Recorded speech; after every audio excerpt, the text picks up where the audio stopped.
ലക്ഷ്മി സീരിയലിൻ്റെ latest episode റിവ്യൂയിലേക്ക് എല്ലാ കൂട്ടുകാർക്കും സ്വാഗതം. സീമന്തിനിയോട് കണ്ണം പറയാണ് കേട്ടോ, നിങ്ങളെ ഭർത്താവിനെ മാത്രമല്ല നിങ്ങളുടെ കുട്ടികളെയും കൂടി നേർവഴിക്ക് നടത്തിയില്ല.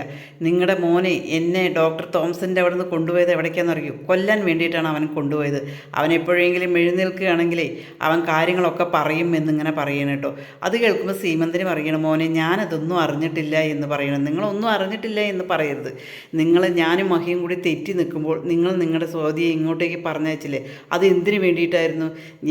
എന്നോട് അവൾക്ക് അടുപ്പമുണ്ടായിട്ട് ഞാൻ അവളെ കല്യാണം കഴിക്കണം പറഞ്ഞിട്ടായിരുന്നില്ലേ എന്ന് ചോദിക്കാൻ കേട്ടോ. പെട്ടെന്ന് തന്നെ സീമന്തിനി പറയും, അത് ദുർഗയ്ക്കും അറിയായിരുന്നല്ലോ എന്ന് ചോദിക്കും. അതെ, എനിക്കറിയായിരുന്നു. തെറ്റുകൾ മാത്രമേ ഞാൻ ചെയ്തിരുന്നുള്ളൂ. അപ്പോൾ അതിൻ്റെ ശരി എന്താണെന്ന് എനിക്കറിഞ്ഞില്ല. ഞാനൊരു കല്യാണം കഴിക്കുന്ന ഒരാളെ എനിക്ക് വേണ്ട എന്ന് ഞാൻ പറഞ്ഞു. നിങ്ങളെല്ലാവരും കൂടിയിട്ടാണ് അത് കല്യാണം കഴിച്ച് തന്നത്. അങ്ങേരെ കൊന്നു, എൻ്റെ മക്കളുടെ അച്ഛനെ നിങ്ങൾ കൊന്നു. പിന്നെ നിങ്ങളാണ് എന്നെ ഈ തരത്തിലാക്കിയത്. എൻ്റെ മോളെ അവിടെ നിന്നും ഇത്ര നന്നായി ഇല്ലായിരുന്നെങ്കിലേ അവൻ്റെ അച്ഛനെ കൊന്ന ആളുടെ മകൻ്റെ ഭാര്യ ആവുമായിരുന്നു. അതിൽ പരം വേറെ എന്തെങ്കിലും ഉണ്ടോ എനിക്ക് എന്നിങ്ങനെ പറയണ കേട്ടോ. അതേസമയം ദുർഗ നന്നായിട്ട് വഴക്ക് പറയണം കേട്ടോ സീമന്തിനി ഇങ്ങനെ പറയുന്നുണ്ട്, എന്നെ എങ്ങനെയെങ്കിലും രക്ഷിക്കണം, ഞാനൊന്നും ചെയ്തിട്ടില്ല എന്ന് പറയണം കേട്ടോ. നിങ്ങളൊന്നും ചെയ്തിട്ടില്ലേ, ഞങ്ങളുടെ അച്ഛനെയാണ് ഇല്ലാതാക്കിയത്, പിന്നെ എങ്ങനെ അമ്മ പറയാതിരിക്കും എന്നിങ്ങനെ പറയണം കേട്ടോ. അവളെ എൻ്റെ പെങ്ങൾ സാഗറിൻ്റെ കൂടെ പോയത് എത്ര നന്നായി എന്നറിയോ? ഇല്ലെങ്കിൽ ആകെ മൊത്തം ഞാൻ എന്ത് ചെയ്തേനെ, ഞങ്ങൾ കഷ്ടത്തിലായേനെ എന്നിങ്ങനെ പറയണം കേട്ടോ. അതേസമയം എൻ്റെ മോൾക്കൊരു കല്യാണാലോചനകളൊക്കെ നല്ലത് വരുന്നുണ്ട്. നല്ല കല്യാണാലോചന വരുന്നുണ്ടെങ്കിൽ വെട്ടിപ്പും നടത്തിയിട്ട് പൈസ സമ്പാദിച്ചിട്ടുണ്ടല്ലോ, അതെടുത്തിട്ട് കല്യാണം നടത്തുക എന്ന് ദുർഗ പറയും കേട്ടോ.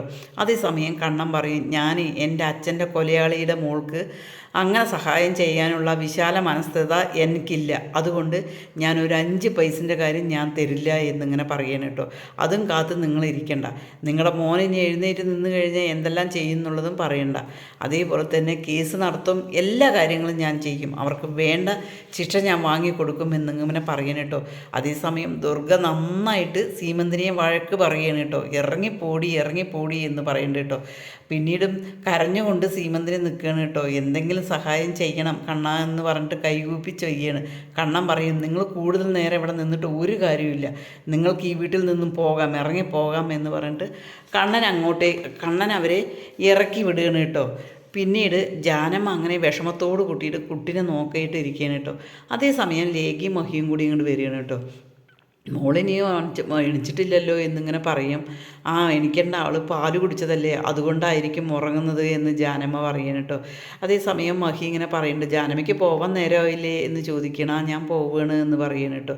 പിന്നീട് ജാനമ്മ ആകെ മൊത്തം ഒരു വിഷമത്തോടു കൂടി നിൽക്കുന്നത് കാണുമ്പോൾ മഹി ചോദിക്കണ്ടേ, എന്താ ജാനമ്മ, എന്തെങ്കിലും പ്രശ്നമുണ്ടോ എന്ന് ചോദിക്കും. ഇല്ല, ഒന്നുമില്ല, കുഴപ്പമൊന്നുമില്ല, എനിക്ക് ഈ കുഞ്ഞുങ്ങളെയൊക്കെ നോക്കിയിട്ടേ വീട്ടിൽ പോയി കഴിഞ്ഞാൽ ഭയങ്കര വിഷമമാണ്, അതുകൊണ്ടാണ് എന്ന് പറയാം. എന്നാൽ ശരി ജാനമ്മ പോയിട്ട് രാവിലെ വായോ എന്ന് പറയും കേട്ടോ.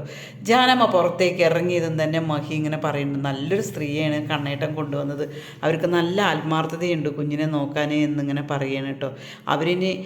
അത് കേൾക്കുമ്പോൾ ലേഖ പറയും, അങ്ങനെയൊന്നും വിചാരിക്കേണ്ട, അവർ എത്രക്കാരാണെന്നൊന്നും നമുക്കറിയില്ല, പിന്നെ കുഞ്ഞിനെ നോക്കിയിട്ട് പോകുമ്പോൾ നല്ലൊരു പൈസയും കിട്ടുമല്ലോ, അത് ആലോചിച്ചിട്ട് തന്നെയാണ് എന്നിങ്ങനെ പറയുമ്പോൾ മഹി ഇങ്ങനെ പറയണ്ട, അത് ശരിയാണ് കണ്ണേട്ടൻ ശമ്പളത്തിന് പുറമെ അവർക്ക് വേണമെന്നുണ്ടെങ്കിൽ എന്ത് വേണമെന്നുണ്ടെങ്കിലും കൊടുക്കും എന്നിങ്ങനെ പറയണം കേട്ടോ. അത് കേൾക്കുമ്പോൾ ലേഖ പറയും, കണ്ണേട്ടൻ മാത്രമല്ലല്ലോ നീയും കൊടുക്കുമല്ലോ എന്ന് ചോദിക്കും. ഞങ്ങൾ 2 പേരും കൊടുക്കും. അതേപോലെ തന്നെയാണല്ലോ ലേഖയും അനന്തും ആൾക്കാർക്ക് എന്തെങ്കിലും ഒരു വിഷമം വന്നു കഴിഞ്ഞാൽ കൊടുക്കില്ലേ എന്ന് ചോദിക്കണം കേട്ടോ.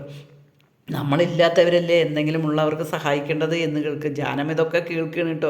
ഇതൊക്കെ കേട്ടുകൊണ്ട് ജാനമ്മ പറയണേ, എത്ര നല്ല 2 അമ്മമാരാണ്. അവരിനി നാളത്തെ കാര്യം എനിക്കൊന്ന് ആലോചിക്കാൻ വയ്യ, അവരുടെ സങ്കടം കാണാൻ. എന്നാലും ഞാൻ ഈ മഹാപാതകം ചെയ്തല്ലോ എന്ന് പറഞ്ഞിട്ട് ജാനമ്മ പോവുകയാണ് കേട്ടോ. അതേസമയം ജാനമ്മയുടെ മോനും മരുമോളും ഇങ്ങനെ കാത്തിരിക്കുന്നുണ്ട്. ജാനമ്മയെ കണ്ടതും തന്നെ അമ്മയെ ചെയ്തോ ചോദിക്കും. ചെയ്തടാ മഹാഭാവി, ചെയ്തു എന്നിങ്ങനെ പറയണം കേട്ടോ. ഇനി നീ ചെയ്തിട്ട് ഒരിക്കലും ഈ കുടുംബം ഒരിക്കലും രക്ഷപ്പെടില്ല, കാരണം ഒരു പഞ്ചു കുഞ്ഞിനെയാണ് ചെയ്തിരിക്കുന്നത്, ചെയ്യാൻ പാടാത്ത കാര്യമാണ് ചെയ്തിരിക്കുന്നത്, ഒരിക്കലും ദൈവം പൊറുക്കില്ലടാ മഹാഭാവി എന്ന് പറയുന്നുണ്ടോ. അത് കേൾക്കുമ്പോൾ ജാനമ്മയുടെ മോൻ പറയും, അതൊന്നും നോക്കിയിട്ട് കാര്യമില്ല, അമ്മയ്ക്ക് സമാധാനത്തോട് കൂടിയിട്ട് ഇവിടെ വീട്ടിലിരിക്കാം, ജപ്തി ചെയ്യില്ല, ബാക്കി കടങ്ങളും ഒഴിവാക്കിയിട്ട് നമുക്ക് ജീവിക്കാം. അങ്ങേരുടെ അടുത്ത് ഇടയ്ക്കിടയ്ക്ക് പോയി ചോദിച്ചു കഴിഞ്ഞാൽ എന്തെങ്കിലും തരും എന്നിങ്ങനെ പറയും. എടാ ഞാൻ വരുമ്പോൾ ആ കുഞ്ഞ് എഴുന്നേറ്റിട്ട് പോലും ഇല്ല എന്നിങ്ങനെ പറയണം. നാളെ ആവുള്ളൂ എന്നല്ലേ നിങ്ങൾ പറഞ്ഞത് മഹാഭാവി, അതൊരു ദൈവത്തിൻ്റെ സന്തതിയാണ്, ഞാൻ ദൈവത്തിനെയാണ് കൊന്നിരിക്കുന്നത്, ഒരിക്കലും നിങ്ങൾ ഗതി പിടിക്കില്ല എന്നെല്ലാം പറയണം കേട്ടോ. ഒരുപാട് ശാപവാക്കുകൾ ചൊരിയണം കേട്ടോ.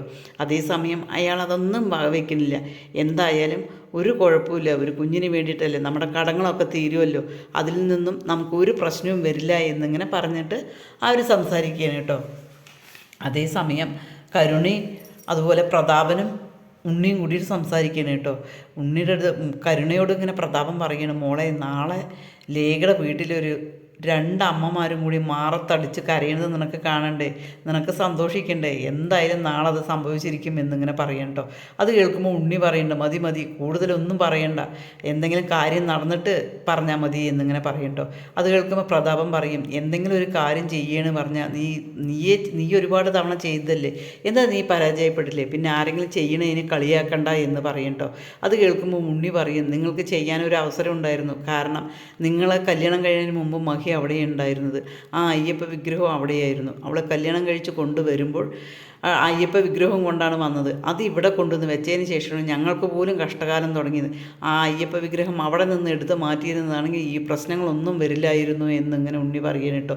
അത് കേൾക്കുമ്പോൾ കരുണ പറയും, അത് ശരിയാണ്, എനിക്ക് ആ അയ്യപ്പ വിഗ്രഹം ഈ ഇടയ്ക്ക് നോക്കിയപ്പോഴും എനിക്ക് എന്തോ പോലെ തോന്നി എന്നിങ്ങനെ പറയണം കേട്ടോ. ശരി, നിങ്ങളിപ്പോൾ അതൊന്നും സംസാരിച്ച് നിൽക്കണ്ട, മോൾ എന്തായാലും കമലേശ്വരത്തേക്ക് പോ, എന്തായാലും അവരോട് ഭയങ്കര സ്നേഹമാണല്ലോ, അപ്പോൾ അവിടുത്തെ കാര്യങ്ങളൊക്കെ നിനക്ക് നേരിട്ട് അറിയാമെന്നിങ്ങനെ പറയണം കേട്ടോ. അതിനുശേഷം ശരി പറയണം. നീ അത് കേൾക്കുമ്പോൾ ഉണ്ണി പറയും, നീ വേഗം വരണം കേട്ടോ, ഇയാളുടെ കൂടെ കൂടുതൽ നേരം എനിക്ക് ഇരിക്കാൻ പറ്റില്ല എന്നിങ്ങനെ പറയുകയാണ് കേട്ടോ. അതിനുശേഷം കരുണ പറയും, നിങ്ങൾ അടികൂടാതെ ഒന്ന് ഇരിക്കും എന്ന് പറഞ്ഞിട്ട് പോവുകയാണ്.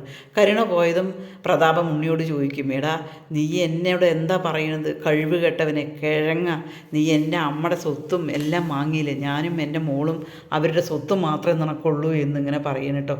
നിങ്ങളെ കൂടുതലൊന്നും പറയണ്ട, നിങ്ങൾ എൻ്റെ അച്ഛനെ കൊന്ന ആളാണ് എന്ന് പറയും. എടാ അച്ഛനെ കൊന്നതിന് നഷ്ടപരിഹാരം വേണമെന്ന് നീ പറഞ്ഞില്ലേ എന്ന് ചോദിക്കും. തീർച്ചയായിട്ടും നഷ്ടപരിഹാരം വേണം, എനിക്ക് എൻ്റെ അച്ഛനുണ്ടായിരുന്നെങ്കിൽ പലതും കിട്ടുമായിരുന്നു, അത് നിങ്ങൾ മാത്രമായിട്ടാണ് കിട്ടാതിരിക്കാനുള്ള കാരണം എന്നിങ്ങനെ പറയുന്നു കേട്ടോ. അവർ തമ്മിൽ വഴക്ക് കൂടുകയാണ് കേട്ടോ. അതിനുശേഷം പ്രതാപം പറയും, നിൻ്റെ ഞാൻ മറ്റേക്കാലം കൂടി തല്ലി ഓടിക്കും, നീ മിണ്ടാതിരുന്നോ കിഴങ്ങ എന്ന് പറഞ്ഞിട്ട് പ്രതാപൻ ദേഷ്യത്തോട് കൂടിയിട്ട് പുറത്തേക്ക് പോവുകയാണ് കേട്ടോ. പിന്നീട് കരുണ അങ്ങോട്ടേക്ക് വരികയാണ് കേട്ടോ. ദുർഗ അത് കാണുമ്പോൾ തന്നെ, എന്താടി നീ വന്നത്, അവനവിടെ ഒറ്റയ്ക്കല്ലേ ഉള്ളൂ എന്ന് ചോദിക്കും. ഞാൻ കുറച്ച് ഡ്രസ്സ് എടുക്കാൻ വേണ്ടിയിട്ട് വന്നതാണ് എന്ന് പറയുകയാണ് കേട്ടോ. ഇന്ന് നീ പോകുന്നില്ലല്ലോ ചോദിക്കും. ഇല്ല പോകുന്നില്ല പറയും. ആ ജയിൽ പുള്ളി ഇല്ല അവിടെ ചോദിക്കും. നിൻ്റെ അച്ഛനെ ഉണ്ട്, അവിടെ ഉണ്ട് എന്ന് പറയുകയാണ് കേട്ടോ. അതിനുശേഷം അവനോ അവിടെ ഇല്ലേ ചോദിക്കും. അവനെ അച്ഛനും മകനും കൂടിയിട്ട് എന്ത് ചെയ്യണമെന്ന് അറിയാതിരിക്കുകയാണ്.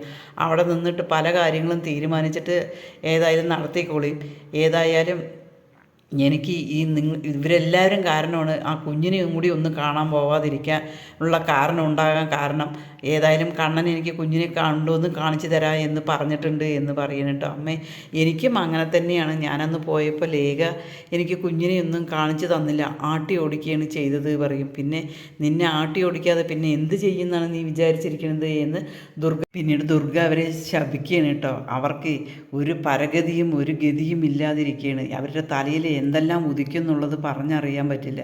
അവരവിടെ നിന്നിട്ട് എന്ത് വേണമെങ്കിലും ചെയ്തോട്ടെ, പക്ഷേ എൻ്റെ മോനെയും മോളെയും തൊട്ട് കളിക്കാൻ ഇനി ഞാൻ വിടില്ല എന്നിങ്ങനെ പറയണം കേട്ടോ. ഈ ചാനലൊന്ന് ലൈക്ക് ചെയ്ത് ഹൈപ്പ് ചെയ്ത് സപ്പോർട്ട് ചെയ്യണേ.